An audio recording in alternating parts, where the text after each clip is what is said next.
Codex, according to the World Trade Organization and the Food and Agriculture Organization joint projections. Now, I didn't make this up. Please, if you unfastened your intellectual seatbelts, put them back on again. If you do the numbers in the WHO-FAO projections, the epidemiological projections, they estimate, not I, because what do I know?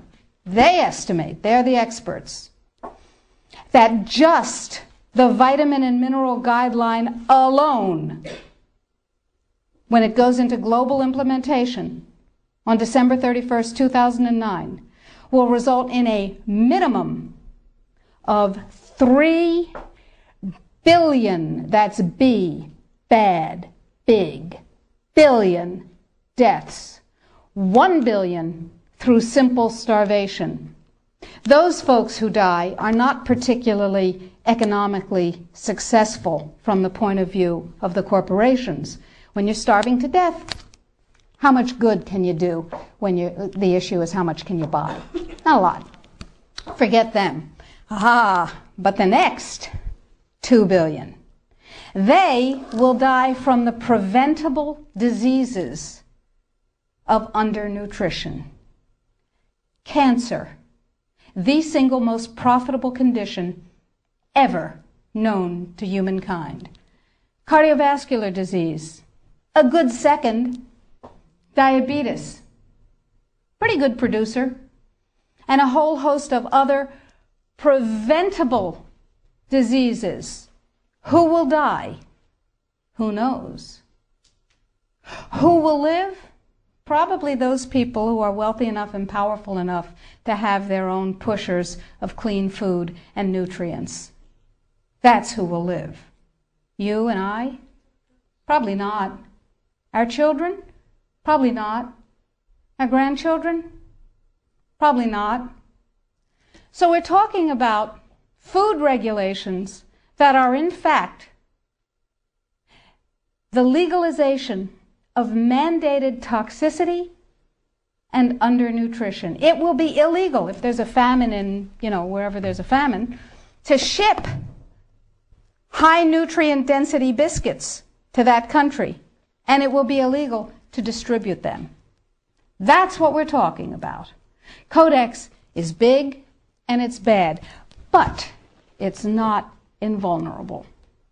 So the point is that we have to protect ourselves, and I believe that we have to regain global leadership, which we have lost, surrendered, squandered, sold. No global. No, we have. We have sold. Just joining the World Trade Organization surrendered our sovereignty. However, parenthetically, I have a team of constitutional lawyers looking at the following question. Are we members of the WTO? Because if you remember from high school civics, the way you get a treaty to be a real treaty is to have it ratified by a 2/3 majority of the Senate. And the way we got into the WTO was they passed a law allowing Bill Clinton to fast-track us into the WTO. That's not a treaty. We are not in the WTO. All right. Yeah. Now, that's a piece of the battle. Tell George. We will tell George, but I don't think he's going to be relevant by the time we tell him. So that's a piece of it, but that's not going to save our lives right now, because do you know, picture in your mind a wasp or a bee trap where the insect voluntarily goes down the funnel and then can't get up out of the trap again? That's Codex. A regular law can be overturned, it can be repealed, it can be corrected by another piece of legislation. But once we become Codex compliant in any area, as long as we're members of the WTO, it can never be repealed, because we have lost the sovereignty to become un-Codex compliant. as long as we're in the WTO. So it's like going down that funnel and not being able to get up out of it. So it's very important that we make sure that we do not become Codex compliant. But then we'll be hit with all those big trade sanctions and the country will be destroyed economically, right? No. Remember surprise? One of the principles of war? Remember mass, where you take your strength and put it against the enemy's weakness? Well, here's what we've done. We have a team of lawyers who have spent hundreds of hours with us pro bono.